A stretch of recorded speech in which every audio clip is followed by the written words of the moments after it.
Hey, hey, welcome back. This is another surprise live on a Friday as opposed to last night. I hope the traffic's not going to be too loud. It's Friday night, so they're running up and down the street. Just as I speak, here come the motorcycles. Sorry about that. Nobody's here anyway, so this is a good thing. You guys can watch the video. I'm in my backyard. I am the backyard professor after all. Woohoo! I expect all you guys are on dates tonight, so I thought I would try a different setting and see if this worked. I've got a little bit of a sound shield. I don't know how valid it's going to work. Probably not very good. We shall see. So, hey, I'm Chop. So, I have been apprised of something new that has happened in the last new voice. There isn't, sorry about that. It said my connection was unstable. It said it got it back. Yeah, I got it back. Hello, El Salvador. Ephraim Haas, hello from Ormita, hello. I'm my actual backyard tonight is horrendous on a Friday night. I hope it's not too distracting. I'm about at the limit of how far I can go with my Wi-Fi. So I'm hoping I've tried to put up a barrier somewhat so that it'll deflect the sound. But anyway, I was just saying, hey, Tony, welcome. Yeah, a lot of new faces. Thank you all for joining. This is kind of a surprise live, just like I did again last night. I have gotten some. Hey, Richard Heath. Well, you guys are awesome, man. It's from all over the place. New faces, new names. Welcome. I do most live podcasts on Sunday night at 6, but this week, preparing to get on Mormon Stories with John Dehlin and Gerardo on Tuesday at 5 o'clock Mountain Time. And I'm going to be talking about a bird's eye overview of all of the papers that Joseph Smith was involved in with the translation of the Book of Abraham. And so I'm really excited about that. I have discovered a new voice, a man named Jason Abbott, that is really excellent on the Papyri and is really good with the ideas of the relationships of the Joseph Smith alphabet. You know, we have 3 loose paper copies of the Egyptian alphabet. Joseph Smith, Oliver Cowdery, and W. Phelps, I believe. Unless, no, it wasn't Parrish. Might have been Parrish. Anyway, so he talks about the relationship of the alphabet with the grammar and alphabet and with the translation documents of the Book of Abraham. I had someone last night in the chat tell me that I'm probably obsessed with this subject, and I will plead guilty to this for this reason. The Mormon apologists have had the materials, the papyri, the Kirtland Egyptian papers, for 60 years, and they are still muddying up the water. They are still causing too much confusion, and they are causing too much complexity. And I'm all for clarity. So I'm willing to be one of the spearhead forerunners of insisting now that the apologists get clear. I found this other voice, Jason Abbott. Let me show you his website. Boy, I hope that's pretty good. Let me give you a close up. This is Jason. Oh, and I didn't get the URL. Oh, yes, I did. Maybe I didn't. Anyway, that's Jason's website. Look that up. He's really very good. I am deeply impressed with with how well he has discussed the various evidences, the relationships between all of the working manuscripts of Joseph Smith.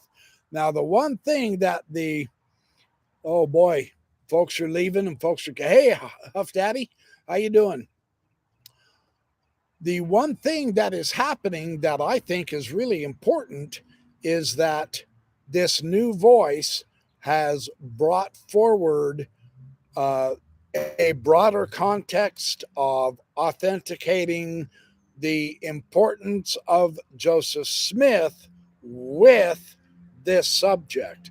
The apologists are going to downplay this subject. They want to distance Joseph Smith from the Kirtland Egyptian papers.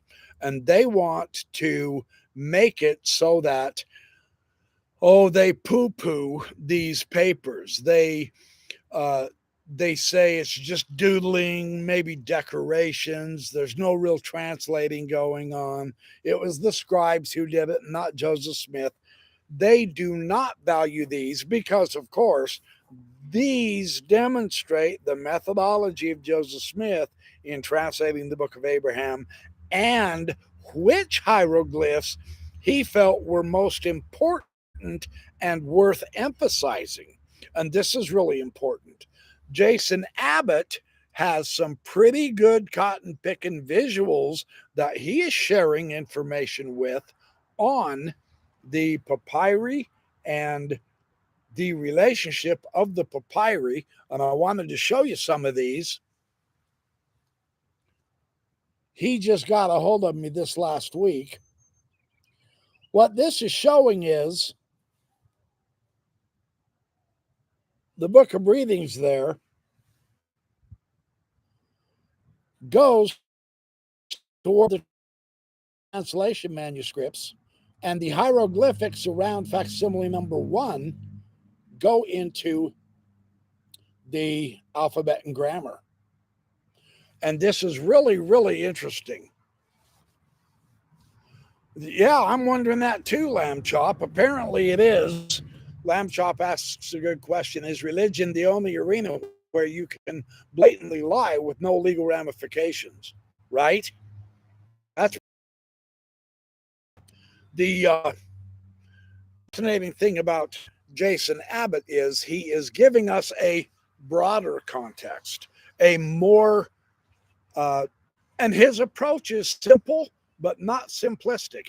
Here's the beautiful contrast of why I wanted to do yet again another live session here, because Jason is completely new to this field. He has been studying it, he's told me, for about 3 months. And in 3 months' time, in looking at the evidence that the Joseph Smith Papers Project online, all available for free, in the time that he gave, 3 months, he discovered that it was really important to see the evidence, and he had it all clarified. And he had it clarified very easily within 3 months. This is a great contrast to the Book of Abraham apologists who simply have had 60 years and they can't give us any clarity. So I wanted to at least say Jason Abbott is a good voice to look at, and there is some wonderful information on his website. And if you get a chance, take a look at it and see his analysis and his interpretation and his views are he's trying to give Joseph Smith the best benefit of the doubt, but he demonstrates that the evidence does not allow us to conclude that Joseph Smith got his translation correct. And he's only been at this for 3 months. The apologists are still confused and confusing after 60 years. This is a wonderful contrast. That's why I wanted to bring Jason at this discussion. I will be sharing more of his information after my Mormon Stories live that I do on Tuesday night. So, yeah, politics too, Huff Daddy, true.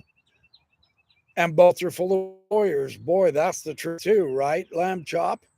So we have a unique situation here where the amateurs, me, I mean, look, I don't have a PhD or master's, and now this Jason Abbott gentleman, Paul Osborne, none of us have PhDs in Egyptology.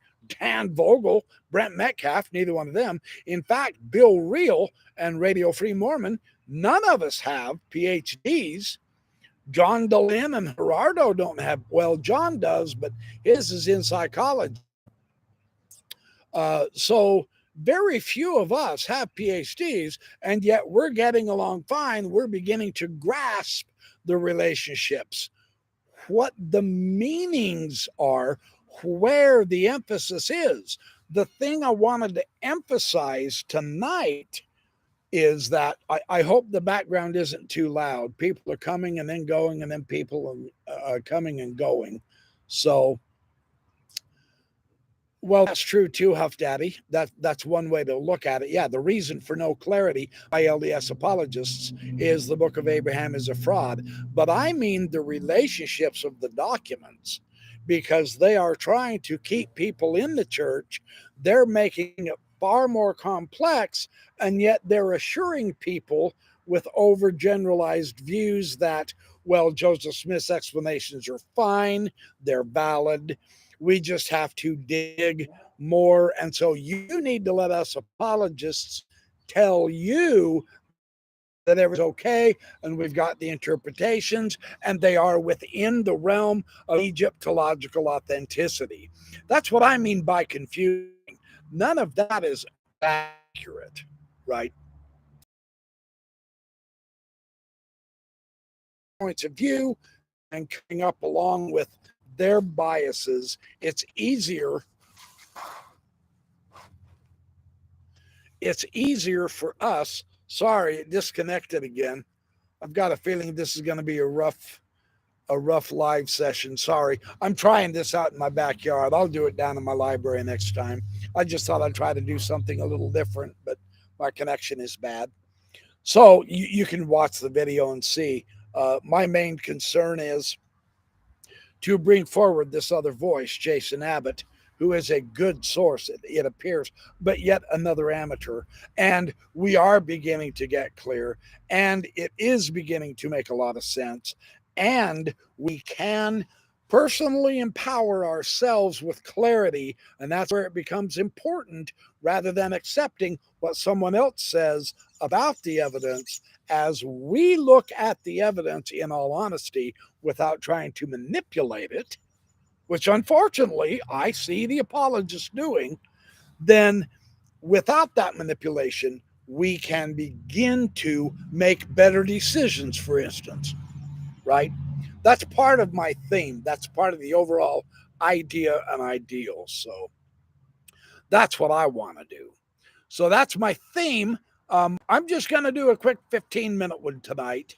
I'm still trying to get ready for my deal on Tuesday. Sunday night, again, I will be doing Paul Osborne, so show up for that. I realize it's Friday night, and it's probably a tough night for people to get on. I understand that entirely. This is another surprise live, but I wanted to share this new voice of reason, this new voice of actually looking at the evidence in a very credible, realistic, down-to-earth, straightforward way, and he's very good to watch. So keep your eyes peeled for him. I will do more with him. So in the meantime, thank you for showing up. I appreciate all the support, and I will see you guys on Sunday night or Tuesday or both, and then every Sunday after. Be good, do well, have fun, work hard, sleep well, make lots of friends, be good citizens of your country, and I will see you on Sunday night at 6 p.m. Thanks for coming over, you guys. I'm just closing out. I just wanted to do a quick 15-minute video for you. Live session, whatever you call it. All right, you guys, have a good weekend. See you Sunday night.